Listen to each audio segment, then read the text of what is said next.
Gandang araw na mga butcher. Ito pala yung beef silver side. Bali magkadikit yung eye round niya at saka yung silver side niya. Ito naman yung beef knuckle mga kabutcher. Yan. Ganda. Galing New Zealand yan. Pakita ko sa inyo kung paano ko ito tanggalin yung eye round dito sa meno silver side. Isa ko muna itong yan mga kabutcher. Quality itong karne na to.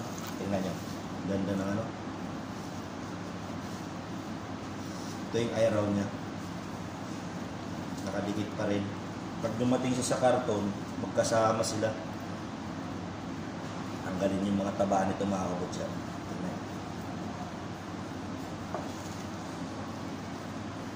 Yan o.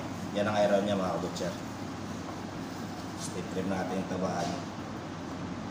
Yan ang kapal ng taba. Bali, hindi ko ito iwain itong silver side niya mga kabutcher kasi didisplay namin yan ang buo sa counter. Gaganyan na yan. Bali, titrim lang yung mga datak-datak niya, yung mga lamad-lamad tawag yan. Yan. Yan o, pakita ko sa inyo dito sa harapan nyo. Daming marbles mga kabutcher. Ganda. Quality. Yan.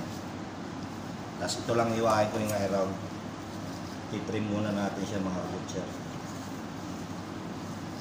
Yan o. Tanggal natin yung mga taba-taba niya sa gilid hanggang maging maganda yung niya. Yan. Kita niyo yan mga butcher.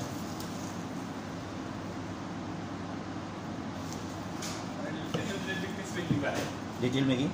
Ano po? Ang fat kami. Yes. Yes. No adding buffalo? No adding, right? No adding.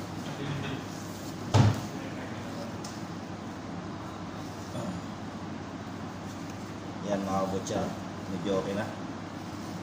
Malinis na siya.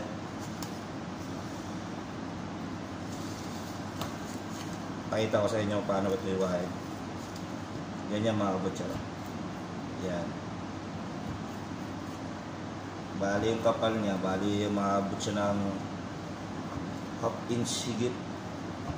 Tansya lang kasi sa paglagay sa isang tray. Yung mga ganito mo, mangang ba ito? Tandoori? Mangang yan pag kulay pula pare. Yung kulay yellow hindi. Mga kulay yellow yung hindi mangang. Yung pula brand medyo mangang yan.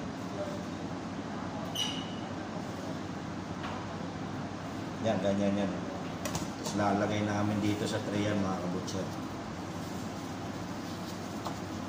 Kita nyo, ganda. Yan ang pag namin dito, pag prepare ng mga pan-display sa labas. Kaya panoorin nyo lang mga butcher para kahit paano, alam nyo na rin. Nahirap lang din sa umpisa kahit tingnan nyo mabilis ng sangiwaan. Yan. Pero pag masanay ka, kasi pag sinabing cutter ka dito ng mga beef na mga imported beef galing New Zealand, Australia, hindi na maging trabaho mo lagi. Yung iba nagmamano-mano ako, meron ako slicer dito para mabilis. Ito naman yung aking mga kabutcher. Bali, pakita ko sa inyo paano ito tanggalin din yung niya, trim niya.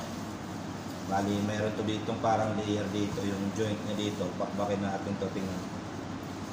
Hindi nyo makita yung kasi nakalapag kasi cellphone ko. Wala nagbibideo mga kabutcher. Bali, mapakita ko nga itong joint na bakbak. Tingnan nyo.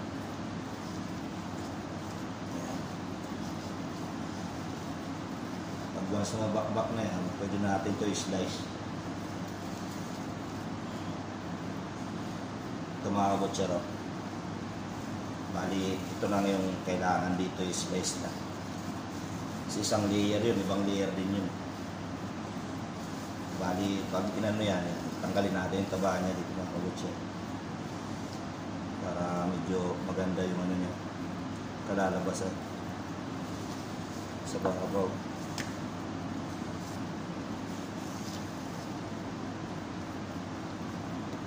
Yan, saka natin siya i-slice.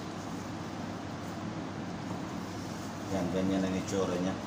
Pwede namin display rin kung sa buo siya mga butcher. Yan, buo yan di-display. Yan, tingnan nyo. Slice ko siya para makita nyo rin yung itsura niya ng paano ko ito i-slice. Bali ganun din yung hiwa niya mga kabutcher.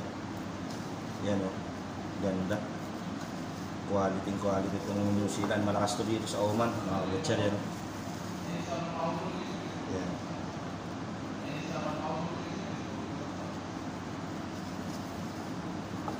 Nakita niya mga kabutcher.